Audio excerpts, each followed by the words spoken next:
Welcome. Okay. Got it. Welcome, everyone, and thank you for joining us today. I'm Evan Snyderman, co-owner and founder of R & Company in New York City, a design gallery representing both historical and contemporary design. And today I'm speaking with Rogan Gregory, one of the gallery artists.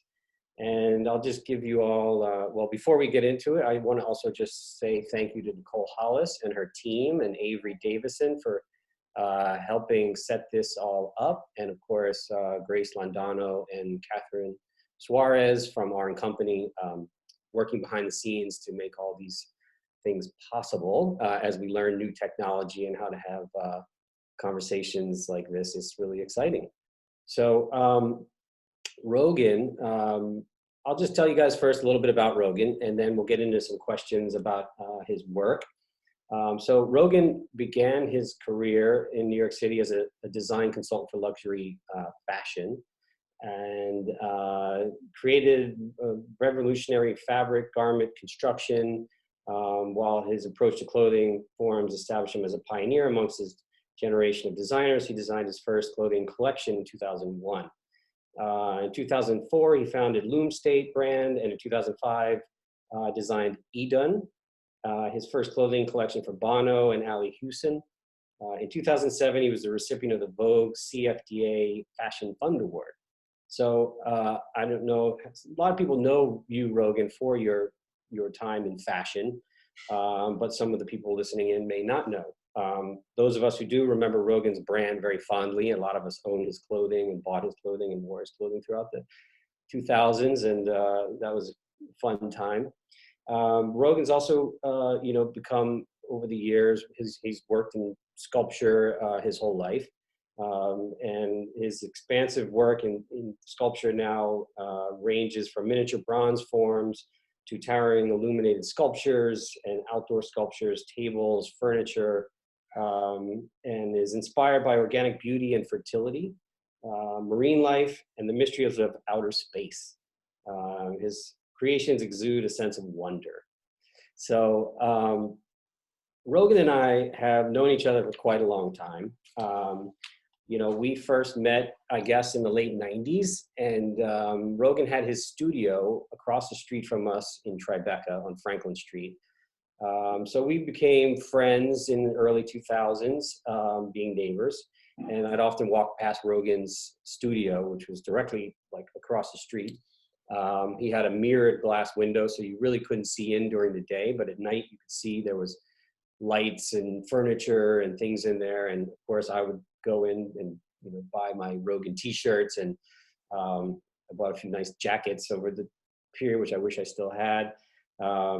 But we became friends, and years later, actually, we ran into each other at a friend's birthday party at Vinegar Hill House in Brooklyn, which is a fantastic restaurant, which I hope survives this current pandemic that we're dealing with. And he invited me to do a studio visit with him at this time. And, we had known each other, but I didn't really know him as a sculptor. I knew him as a fashion person. But we had a house in Amagansett, and Rogan's studio was in Montauk. So I figured, well, it must have been the summertime, I'm guessing. And so I went to his studio, not knowing really what to expect. And I have to say, I was very pleasantly surprised when I walked into the studio and saw all these amazing sculptures and objects. And when you go to do a studio visit with a friend, you never quite know how things are going to go.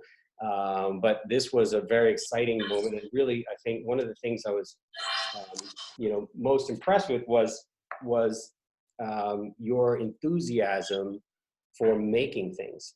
That was what initially really got me excited, was how much you enjoyed the making of objects.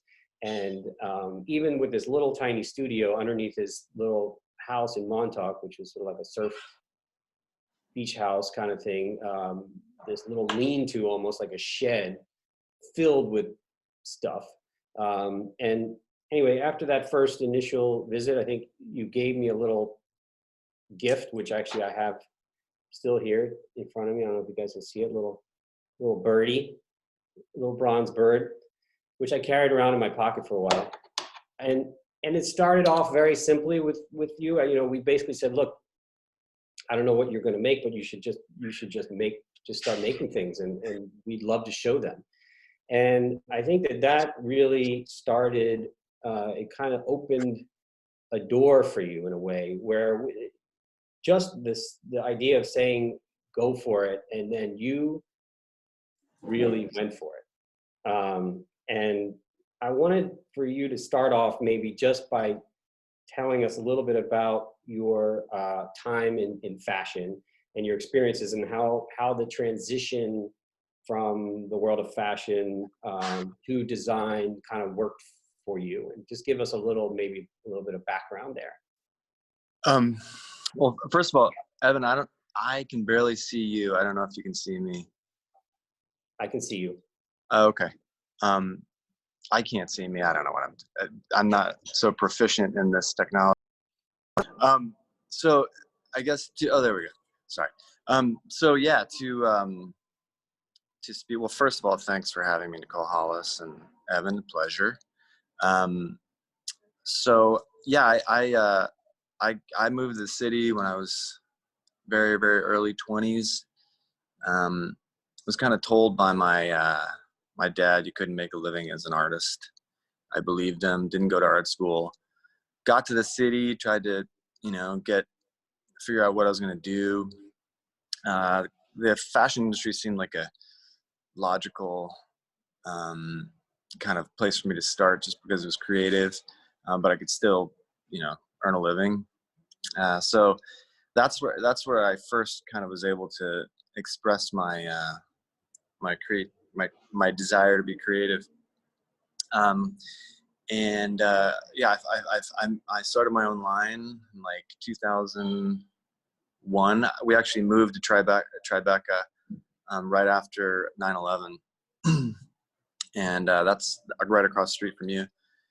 And the whole idea there was to make it as discreet as possible. So we put a mirror in the front, and I really started making what I couldn't find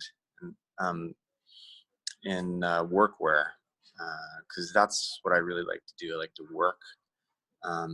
So I made these clothes. They did well. But I really, I don't know if I'm answering your question, Evan, but I really, I never felt like I fit in anywhere, to be honest. The fashion industry was interesting, but it really was. I didn't really understand. I didn't go to school for it, so I didn't understand how you're supposed to do it. So I kind of did it in my own way. I think, workwear and back then was not really considered a fashionable or kind of designed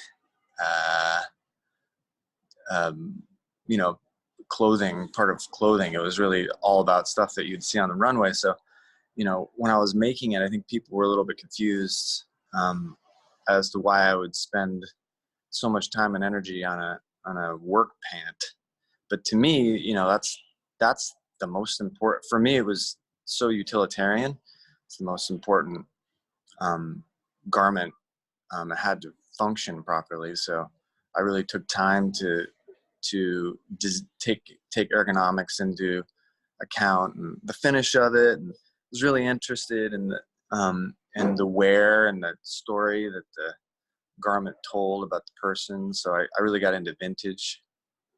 And I like to learn about the person's personality or their occupation through the way in which they wore their clothes, whether it was like 30s, workwear, which was made like a suiting, or whether it was a Japanese, workwear kimono. So anyway, my approach was a little bit different.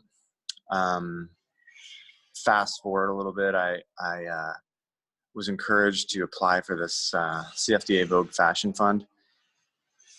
And we ended up winning it, which was honestly surprised to me, because I really was confused again from the start as to why I was even doing it. I would ask, the people at Vogue, like if I had to actually do this part of the competition, and they were like, well, do you want to win it? And I was like, I guess so. So anyway, we ended up winning it. There's a lot of serious competition. So I felt in some way vindicated, what we were doing was in some way relevant. But to be honest, getting that kind of accolade and having to do interviews, which I hated doing, like for WWD, for like trade magazines, trade publications, I never had an interest in them, because I didn't feel as though, that was integral to my craft and, what I was interested in doing. But I had to do those. And a Wintour asked me, like what did I have planned for my fashion show? And I said, I don't do fashion shows. It's like not I don't even know, why would you do? I didn't get it. And so, to be honest, that was kind of the beginning of my losing interest in what I was doing. I kind of lost the magic. It kind of dissipated. So I started making sculpture and art. I've been making it since I was a kid, but I really started getting into it on weekends. I go out to Montauk, and I'd find a stone or some wood everywhere, and I just start making and sculpting, and I made some furniture along that, during when we had showrooms and stuff for fashion. I would for clothing, I would make tables and make furniture. I think that's what Evan was referring to when he looked in the window. Yeah. But I'd get pieces and parts of mid-century modern stuff, and like an Eames, part of an Eames chair, and I'd put legs on it, and I'd kind of adapt stuff, which was kind of my style, I guess, back then. But anyway, I really got into making sculpture and making things, and that's when my house started filling up with all these objects, and then I ran into Evan. So And were there any of the any early influences for you from the fashion world that you could say, or was it really, again, I don't know. I almost wouldn't characterize them as like they are fashion people. I mean, there's a history of fashion people making, design and doing home lines. And I mean, the reason is I see a clear connection to what you were doing in fashion to what you're doing now in design, in sort of distressed look that your work had, your things had. And I was just curious. I when I first saw Martin Margiella's work, it really was, I was mind blowing. I really thought I so aspired to what he was doing, and the way he conducted himself, the way he made, first of all, he was multidisciplinarian. He did everything from, runway couture stuff to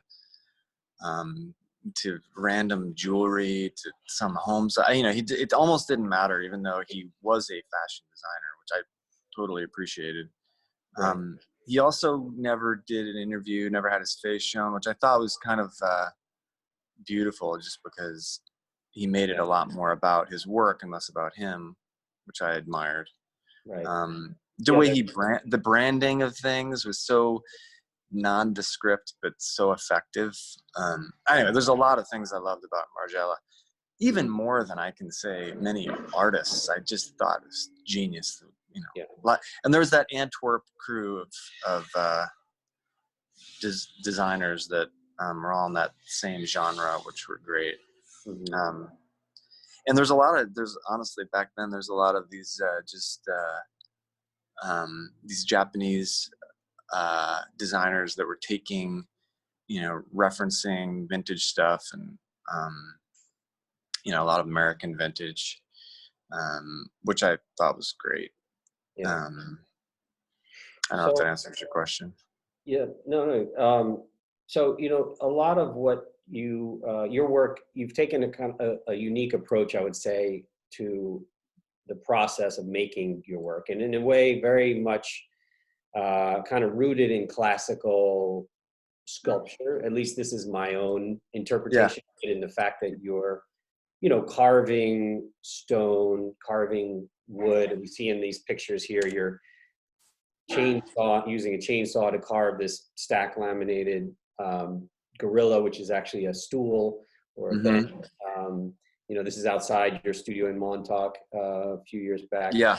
Yeah. And this kind of classical sculpture, approach and the use of sort of traditional materials like wood, stone, plaster, sand, and this sort of thing. Maybe you could tell us a little bit about the process itself. What the process has to do with your work, because I feel like the process in some ways informs kind of what you make, and the material informs what you make. Maybe you can talk about that a little bit for. Yeah. I mean, it's interesting because I am really interested in the future. I find the older I get, the more I don't think, I mean, I understand the references to the past, but I'm really interested in the future. And when I make something, it's a lot about thinking about what it's going to be and getting it to that point. And it's a lot about the process. I mean, I find a lot of satisfaction in the making of things and using my hands and the connection of my brain with my fingertips, and kind of the emotion that a shape or a texture can emote. I really like to see people's response to what I do. I don't know, what was the question? Sorry. Right. Well, your work has like it has a very tactile, Yeah. quality. And I always encourage people to touch things Yeah. when they visit the gallery, and there's a texture, there's a sense of, like you were saying, almost immediacy to the way you work in your Yeah. process. There's not like a plan where you start off with this. It seems very organic in how the forms come together, and Yeah. and that's what makes it so interesting to me. And that's, Yeah. I think there's, to me, for when I'm making things, what I get off on is the flow, kind of that flow state. It's almost a meditative thing where you're making, I'll have a rough plan in the beginning, but if I can get things to, when the shapes feel, I was talking about that emotive thing, there's something in certain shapes, it's hard for me to describe.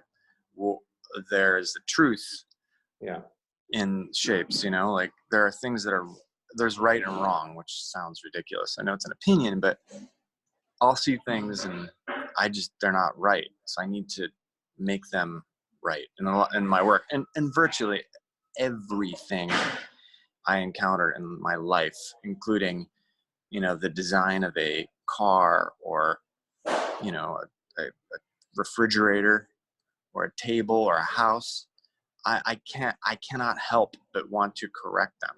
Like if I had my way, I would go through my entire house and change every knob and every possible thing to get it right. So, I mean, my wife gets mad at me because I'm constantly critiquing every shape, but it is just the way I was born. I feel like, I like to, there is truth to me. It's like, there is an answer when it comes to design. I think a lot of, this is a bigger conversation, but, like what is good design, and what, I think for me, it's personal for me. I feel like there are answers to questions, but, well, you have I a don't know very if everyone direct agrees with connection, like your work and your life and your that. sort of lifestyle, let's say, in a way, are so interconnected. You had your studio in Montauk for many, many years, and you recently moved to the West Coast. So you're officially now a West Coast artist, I guess. I don't know. Yeah. But your studio to Malibu or to Santa Monica. So, from Montauk to Malibu, but it all is related to this idea of this sort of nature, outdoors. It has a lot to do that the nature has a lot to do with inspiration on your Yeah. work. Clearly, you can see here in these hanging pendant lamps. But also, there's a kind of story that's told with these shapes that I find very interesting. I think that's the emotion that is generated that you're talking about. I need to be near the ocean. I just, ever since I was a kid, I've been drawn to it, and there are a lot of reasons for it. There's that flow thing that's obvious with waves, but there's also the shoreline is constantly evolving. Everything that's on the shore is, sorry, I'm in my studio. Everything that's on the shore is being eroded and worn. And I'm really into the patina of things, and a lot of the things I find on the shoreline they're naturally sculpted by the wind and the waves and the interaction between all the elements. So I mean, the ocean is really critical, nature in general. Right. So okay. Yeah, does that answer the question?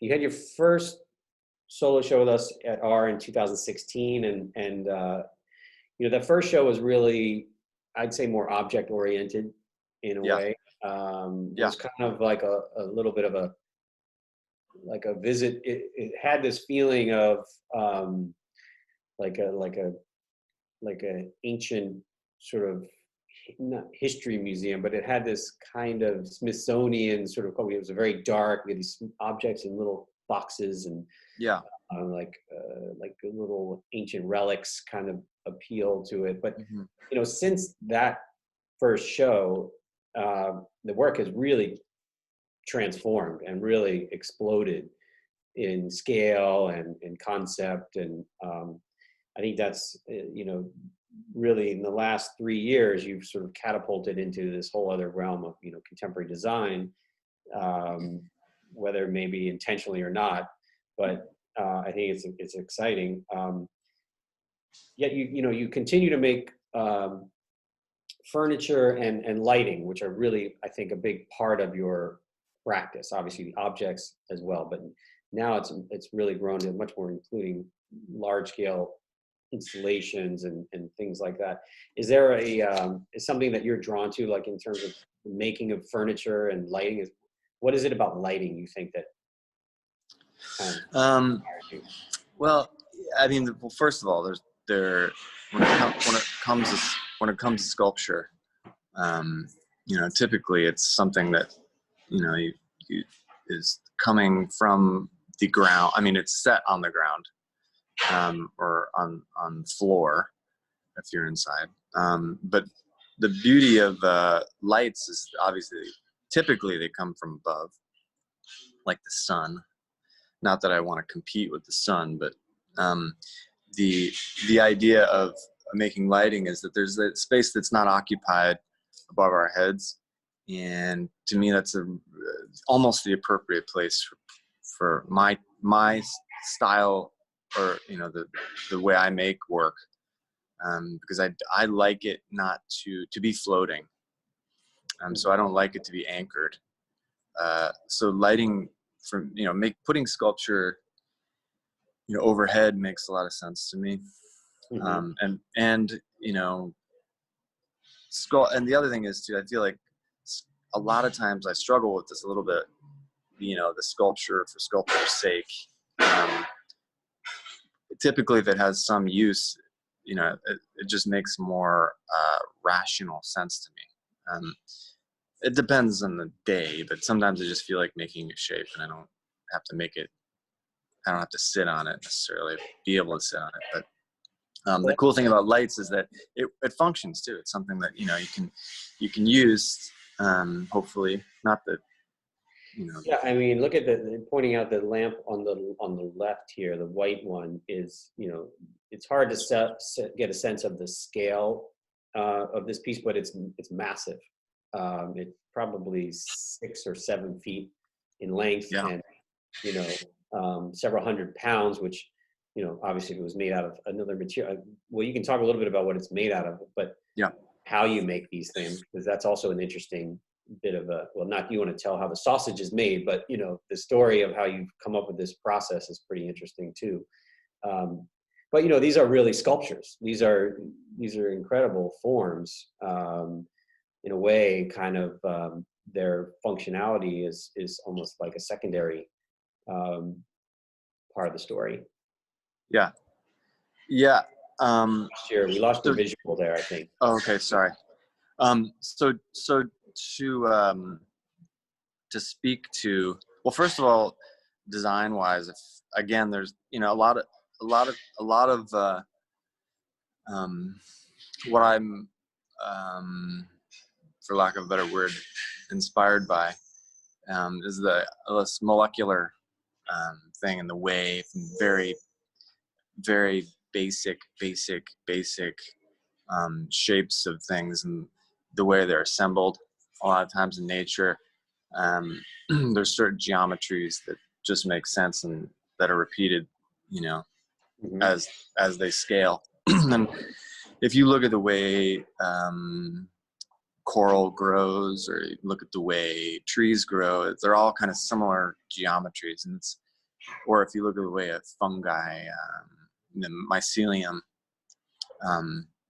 you know, sink into the soil or wherever they are, or a slime mold, they kind of, and the way this is a little deviation, but the way they're depicted in like sci-fi movies is all, you know, they're all following this very kind of evolutionary model. And a lot of the lights that I make look, you know, the idea is that they're growing, you know, they're emanating from one source. Mm-hmm. And you know, as far as how they're made, you know, they can't, you know, some people think that they're made of stone, and that would be impossible because they would weigh thousands of pounds. Right. What basically the way I do it is create an armature, and then I skin it with plaster or gypsum, for lack of, you know, better way to kind of, it's actually not that much different from the way a surfboard is made. And in fact, I don't employ people who went to art school. Typically, I employ people I surf with. So two of the guys that work here are surfboard shapers, which is ideal for me because they are sculptors. They're just the utilitarian sculptors. Right. But you know, these are made in a similar way a surfboard's made. They can't be too heavy. Right. But that's also like a sculpted object. Anyway. I love this. I love this image because you can see how that work is, you know, really coming from a different world. It's completely your universe there. But then somehow it works beautifully with like this This is a vintage Brazilian piece by Joaquin Tenreira.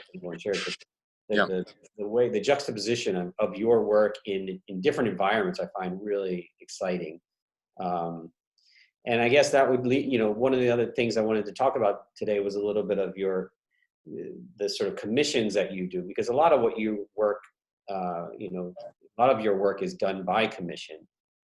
Obviously, you do make lots of work that we have in the gallery and in exhibitions that we might commission for fairs, but a big chunk of your work is done, you know, in commissions. And I think that's something that is a really interesting approach to an art making practice, because it's not something everyone does.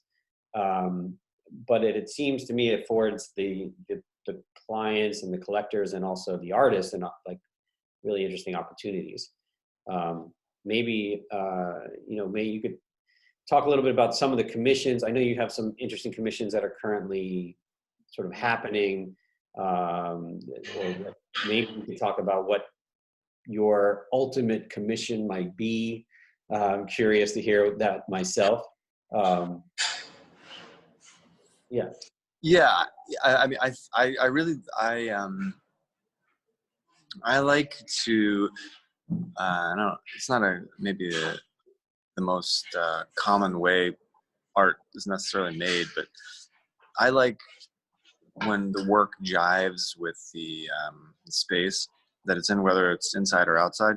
So a lot of times I like commissions because I like to create a work for that space. I'm not necessarily creating work without intention. It really, I like to know the scaled space, the measurements, what else is in the space, um, to enable the work to kind of work to jive with the other elements. That's why commissions are cool. I mean, I like a lot of times I right now work in a large space, so the work tends to be bigger. My studio's generally, I mean, it's a big space, but if it, a lot of these pieces, wouldn't be well suited for a bathroom. So if if someone asks me to make a piece, I like to get as much information as I can from them. In fact, I annoy Grace at the gallery a little bit because I say, can you get me more information about exactly what it is? I know they want a piece based on this piece I've already made, but can you get me any more information? So we go back and forth a lot, which I enjoy doing. I want people to be happy with what they get too. I mean, Well, these are images. That's your house on the left, and in many ways, you commissioned yourself to do your house out in Amagansett. Yeah, amazing house. I think we might have another shot or two of the yeah. house. What you were saying before is interesting. I love just creating a whole environment or a space. It's super round and asymmetrical. But I have found and been pleasantly surprised that, in the house we built in Amagansett, it was rectilinear. It started off that way, so I didn't want to fight with it. And, but those shapes juxtaposed in a very minimal way, it works best. But it's like that previous image where you have like the, concrete floor with the frame of the door, and with that, I love the kind of natural element and shapes of the plant with a very amorphous bench. That to me is I love that.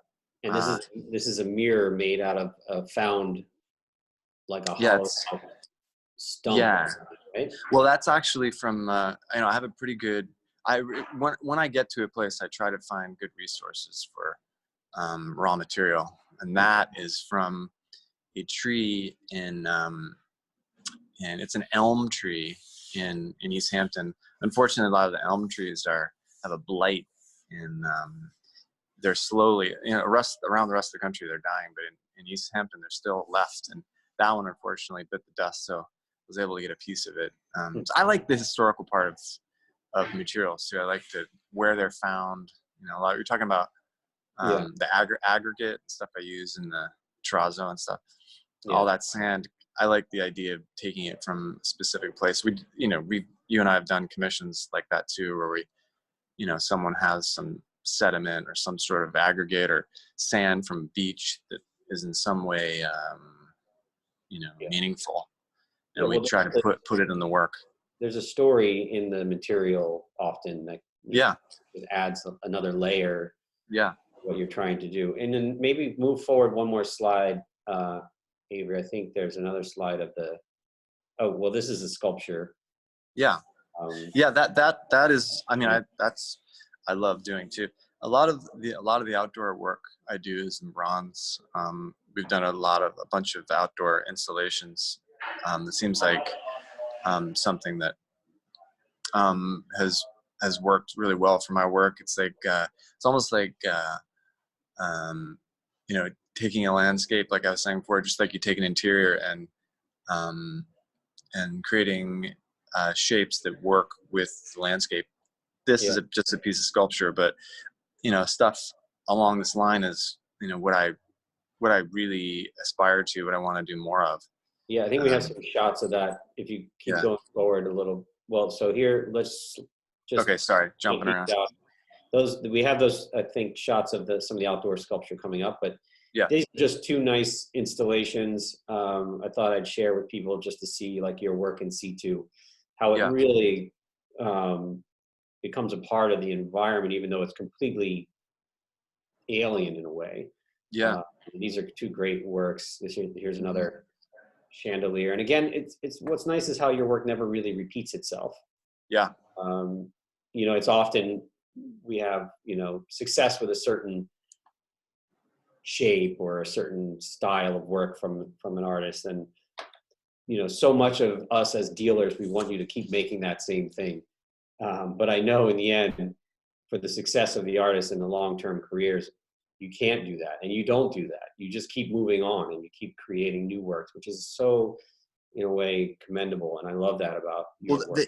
but the point is, it's like, it really is about the making. I have to say, once I'm done with a piece, it leaves me and I forgot I even made it. Like I will see work that I love and I was like, that looks just like my work, and it is mine.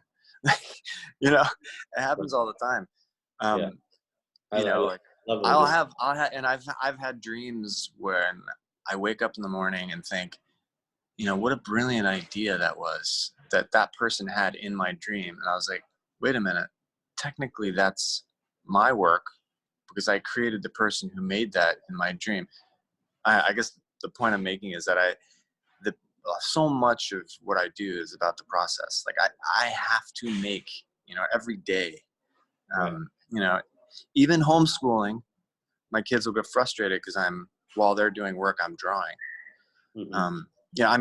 It is all about the process. So, I mean, it's inevitable that you're going to make something different every time, along the same lines and similar style, but always Yeah. different. So this is another slide on the left of your home, and this is an interesting, these lights that you built into the wall leads to the story of like the idea of doing a whole environment, which is I think uh, something you've talked to me about. Yeah. Yeah. I like the, again, these are, the ones you're showing are built into the wall. When we were making we're building the house, I, had this idea, went to the contractor, told him that as they were closing the walls, I said, can we incorporate these pieces into the wall? And he's like, "We hurry up and I won't close this wall. And if you get them done." So I had to rush to, make sculptures that are then, seamlessly sculpted into the wall. I like, I like having the ability to get in early on a project and be able to really affect all facets of the environment, like you're talking about. In Miami, we did that installation, Yeah, I think and at the Miami slide. yeah, it was Well, great to be able to really, be able to create the entire thing mhm. from top to bottom, from the light to to a coffee table shelving, and the chaise, and all being able to influence all those elements. Like I was saying in the beginning, um, it's not. I don't want to mean to be a control freak, but like being able to find truth in all those objects and get them to all relate to each other and have like a dialogue amongst each other. I don't know if an inanimate object can dialogue, but the idea of them working together somehow creates in a space. I feel like it creates, uh, so much of, what I like to think about is when you enter a space. I mean, if you go to Joshua Tree, for example, Mhm. to me that is perfection. And there's nothing. It doesn't get any better. Spaces don't get any better than that. I mean, if you've ever been, everything's manicured by the elements, and I get almost like a spiritual, religious feeling when I'm there. Not that I'm trying to create that in my work, but if you go into a space and you get, it's all about creating that emotive feeling of hopefully some people, I guess, everyone has a different feeling, but if you can get that a feeling out of people, that's kind of the idea. So the more you can manipulate the objects in the space, and the more you can align them, Yeah. the better. There's a sense of comfort there as well. Yeah, it was interesting to hear when people walked up, the different, Let's see if we can find the Miami slide. I Yeah. think it might be one more or two more ahead. Oh, well, this is another. There we go. So this was the booth in Miami last December.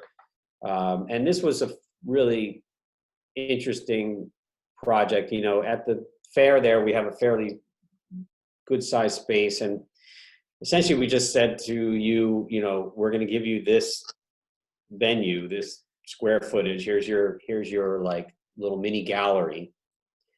What do you want to do? And, the idea of creating this whole environment, and obviously, this is an art fair, so we can't go, we couldn't curve all the walls and, maybe go as crazy as we would have wanted to. But the idea of this whole environment was so interesting, and was probably the most popular spot in the fair. I mean, the booth was literally packed with people the entire show. We couldn't get people off the sofa, but it was an emotional reaction that people had to it. Yeah. People were drawn to it, and it, was it aesthetics, or was it there was somehow like this feeling of being, you had to go into this room, you had to touch everything, you had to, it was an experience, which is so great and so hard to do. It is hard, I have to say. I mean, I feel like we got lucky a little bit in that space. But if, to create spaces, I mean, there are architects that were able to kind of harness that magic. And there are interior designers that I believe are really talented, that I'm blessed to work with, but they really manage to capture an energy. I think it's a combination of some premeditation, some idea of exposures when it comes to the atmosphere and the environment, and light, and combined with the shapes, and I mean there's a lot of elements that factor into it. And I know there's science that that supports all this stuff too. It gives, when people go into a space, they they can be really stressed out by it, or they can be soothed by it. I mean, I feel like the design of hospitals and jails and all that stuff could be so much better. It's not conducive to healing a lot of times. I don't want to go to the emergency room, saying that much. But anyway, the idea of creating a space that exudes some sort of emotion is the goal for me. Yeah, and I love that this room here, the fireplace, which was really an amazing object in and of itself. You incorporated a lot of different materials there: stone, wood, wool, fiberglass, plaster, wool, shearling. It's kind of an amazing combination of things that all kind of work together as one unit, which was great. So I think we're kind of getting close to the end here. We might have a few. Here's just another shot of that sofa, which is great. I love how you made the little upholstered pillow, and then this is a carpet that Rogan designed, which is a limited edition, although every one of them is unique. They're made in Varanasi in India, and it's the thickest possible wool carpet you could weave. It has like a 2 or 3 inch thickness to it, which is kind of amazing. And then some of the objects that you showed in Miami, which are puzzles. Awesome. Yeah. So one last thing. Oh, and I don't know. Here's the fireplace Oh yeah. Screen. Yep. Very cool. And then one more slide I wanted to talk about. Okay, so I think there's one or two images. So landscape work that is something that's relatively new. We've started to work on. This was a project from last year, and I know you're currently working on a large scale outdoor commission of lighting and furniture and sculpture. Maybe you can talk a little bit about this project and what, how this sort of whole, it seems like all the worlds are coming together in a way with these projects. Yeah, I mean, I had the pleasure and I just feel lucky to be able to work with this kind of hero of mine, Edwina von Gaal. She's a landscape architect, and on this property in Montauk, and came up with a whole narrative around the Montauk project and all these kind of beings that occupy this property. That there was a mother figure, a father, paternal figure. They're kind of amphibious, and then those two bronze elements with lights in them were these hatched eggs, and then there's a talking tube where a kid could get on either end of it and talk to each other like in a playground. And the male was pointed toward the radar station at Montauk Point. So there's the idea was to kind of get this energy circulating through the pieces on the property. And Edwina is super. This is that's the female coming out of the pool, and then the male was on the rampart, or the seawall in front of the house, looking across the lake toward the radar station. There's all this kind of lore, all this speculation about the what happened in the Montauk project is very it's UFOs and all this kind of Area 51 kind of vibe. Right. So I was trying to capture all that energy there, which I think we were successful at. It was over a couple of years that this happened, and we added elements to kind of complete the narrative. Mm-hmm. And that's what I'm doing in these next couple commissions, these outdoor commissions. Same idea, putting elements throughout the landscape that jive with the landscape. I'm not trying to compete with it. And that was great about working with Edwina, is that she totally got it. And we, all the plantings we made were these alien looking flora and bizarre flowers, but stuff that all kind of jived. It was so much fun. I mean, this is the kind of thing I live for. Well, in a way, that's also how, landscape design in general is something that takes, years. Like this is right after everything was planted in these photos.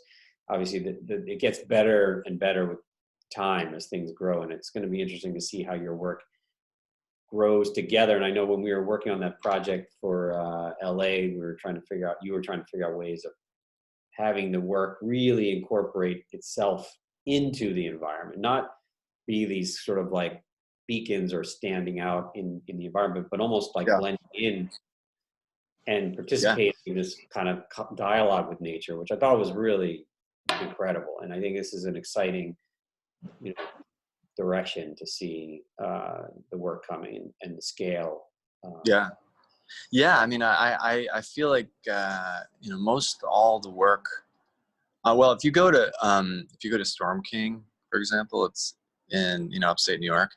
It's interesting to see how artists / designers will create a work in the landscape that is just shocking almost, and the energy you get from it when you walk up to it is incongruous, juxtaposing with the landscape.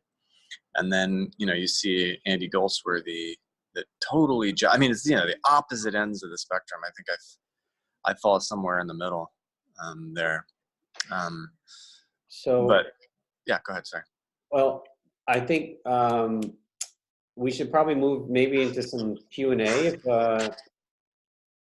we have some questions for Rogan from any of the people out there. I see two questions here. We have one, which would you encourage your kids to be artists? I mean, I think this sounds cliche, but you know, I think everyone's an artist. I don't even know I don't know what that means. I don't even know what defines an artist, to be honest. I think kids, I mean, I try to just put as much weirdness in front of them as possible. I think the fact that I'm always playing with clay or drawing, doing something is, you know, they are always too. That's what kids do. I mean, I'm a child. You know what I mean? It's like, so the answer is, yeah. I don't know why you wouldn't. And the thing is too, I think you encourage creativity. And, you know, my parents were always like, you're never going to make a living as an artist. And I think they really wanted the best. They're both academics. My sister works at the Smithsonian. She's super fancy pants scientist, and my parents wanted that for me too, because that's a real occupation. But you know, my feeling is that, you know, you can apply your creativity to any occupations. I don't know. I don't even know what artist. I don't know what that means. Yeah. So another question is, well, compliment, your work is truly fantastic, from Lena Baronova. And what is your dream project that you have not yet done? Well, I actually think I'm working on a dream project that I would like to do more of. And that is, you know, what we just spoke about, these outdoor commissions. I like, you know, I'm working on this property now, and it has very small things on it, and it has a big, all bronze, small bronzes and big bronzes, but they all tell a story as you walk the property. More and more is revealed. Some things you see, some things you don't, some things you'd have to walk it several times to notice. I love the idea of working outside, you know, in, you know, whatever natural environment exists. I just went to Arizona recently, and when you go across the California-Arizona border, all of a sudden these saguaro cactuses appear on the landscape. And it'd be pretty fun to do something in the desert. I haven't done that, like outdoor commission in the desert. That would be pretty epic. That'd be great. Yeah, that's a dream project. All right. Yeah. Let's look for a desert project. People listening in. Down. So let's see. We have another question here from Alyssa Munch. I love the shapes of your work. What draws you to these organic forms? Do you or did you also enjoy or have interest in exploring orthogonal forms? Or orthogonal forms. I've kind of been making these shapes since I was little.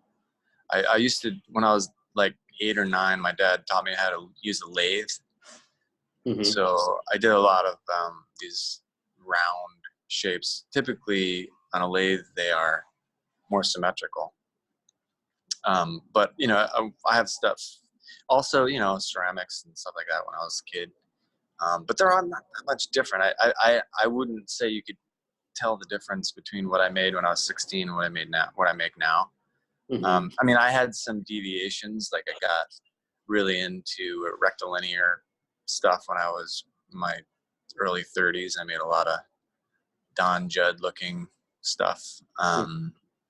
But I've always been in the shapes that I make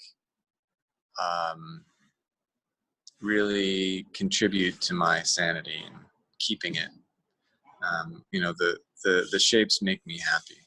And I like it's funny, I literally have, you know, all these things right in front of me at all times, you know. They're just sitting there, and I'm handling them constantly. I think it's almost more therapy than anything else. If I don't make them, something's missing.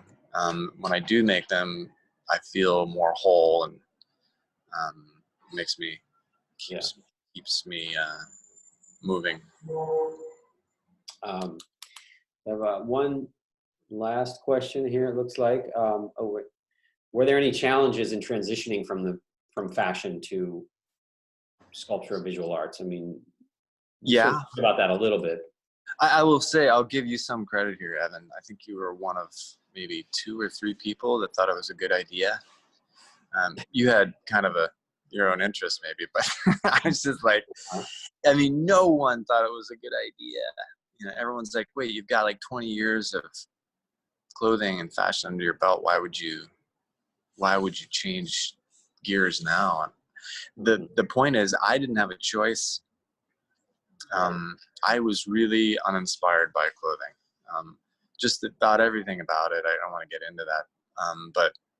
And I was always so inspired by art. I just didn't know, the dream was so big. I didn't know it was possible. You know, I didn't think it would be ever. I think my dad both parents beat into my head that it just was not possible to make a living, support a family as an artist. But to answer the question, I didn't really have a choice. I didn't think about it too much. I just did it.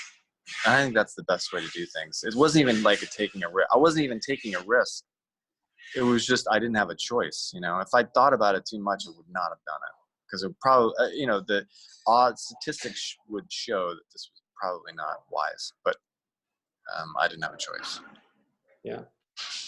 Well, you took a chance, and that's what you have to do in life sometimes. So, and it worked. Yeah. So, Nicole. Hi. Hi, Nicole. Thanks for having us. Thank you so much. Yeah. Do you think, and tell me if this is possible, can you take your computer on the road and show us a little bit of your studio for the folks that may not have a chance, especially in this environment, to do a studio visit? Yeah. I barely made the call this morning. Okay. So I didn't get a chance to really it's not quite together, It's not but ready. I'll give you, what I'll do, right, let me see if I can figure this out here. I'll just flip my camera around to show you what I'll turn mine off so you guys don't have to see me. I'll show you what I was balancing my phone on. Oh, you're on your phone? Yeah, I don't own a computer. That's the other great thing about being an artist. You don't have to own a computer. Yeah, no, I agree. We all have more computers now that we're doing this. Ooh, so you're balancing your phone on that. Yeah, well, this was the one I was at. This is a stainless steel puzzle. These pieces all kind of come apart. This is my son and I. That's beautiful. That's what he does. Whenever I sit down, he jumps on my back. This is a piece that is actually a commission. It's going in one of those outdoor places. This is a bowl I made. These are more puzzle. This is like a family. Are all of these bronze, or are they mixed? Sorry, I didn't mean to be quiet. These are all bronze. This is wood. It's a wood piece. Beautiful. This is ceramic. This is I got this landscaping kind of lava rock and put it in a kiln and it melted. It's kind of interesting. I've been playing around with show you this piece. I've been playing around with palm. Palm wood is more commonly found here than in New York.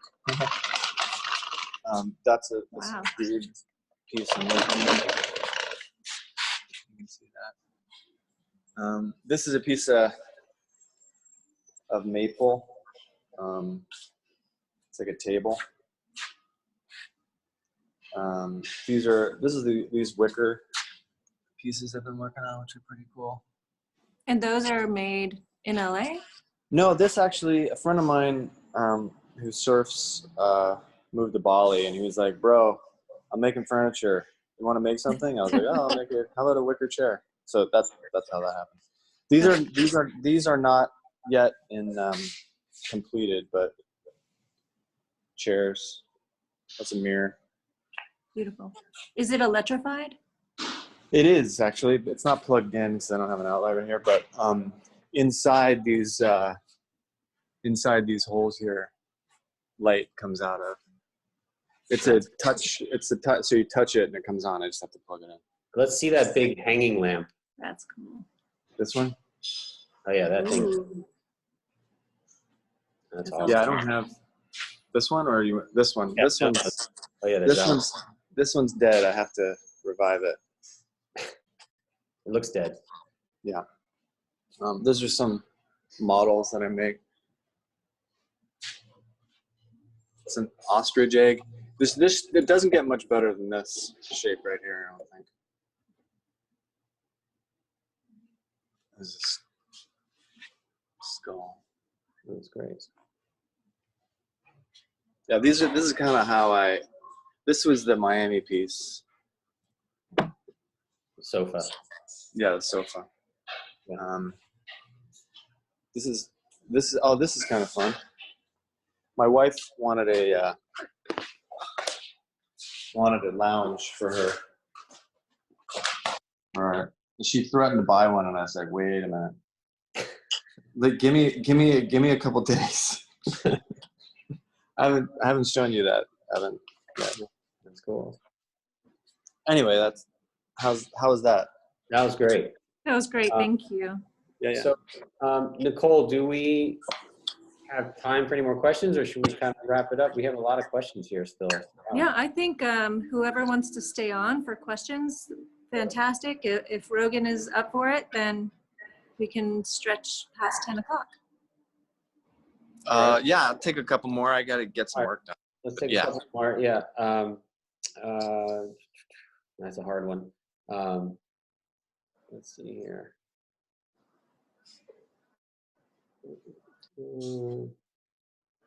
Okay, James DeMuth. Given your current dream project and direction of possible future dream projects, do you see as your next skill set to be developed being a landscape designer, so that your sculptural work and the landscape become truly seamless? That's from James.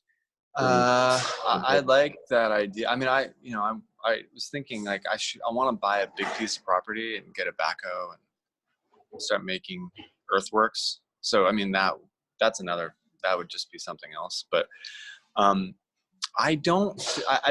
it comes to landscaping, I guess that's a broad field. If you are like land art would be fun. Yeah. To just make sculptures out of earth, that would be pretty epic. But when it comes to landscaping, I don't know enough about plants, to be honest with you. I know some, but especially in California, it's just so diverse. I see a plant I don't recognize every day. So I guess to sculpt the land I could do, but when it comes to landscaping, I like to work with people who know what to do. And there's so many aliens, these crazy euphorbias and wild cactuses that it's endless. I don't know much about. It is endless. And when you find someone who's very well versed in it, and who knows where to get cool stuff, it's fun to collaborate. Yeah.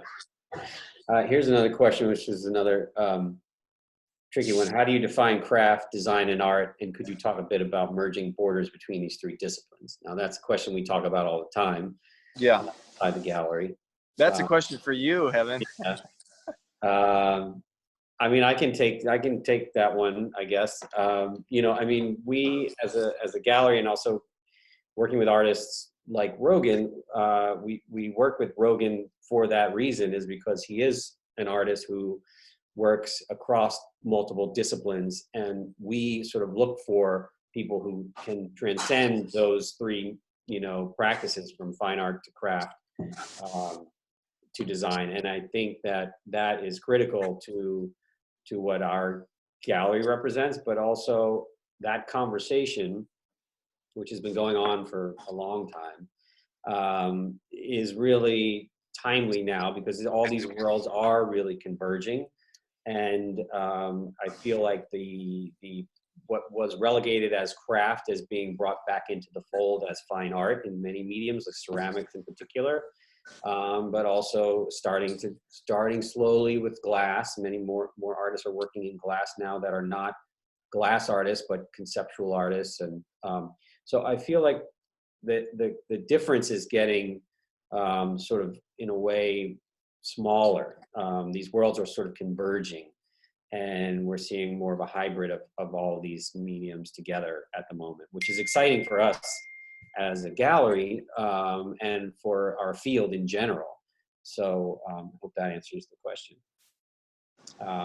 Another question, how do you handle the tension between being true to yourself as an artist and evolving and exploring new ideas and aesthetics? I don't know if I think too much about that.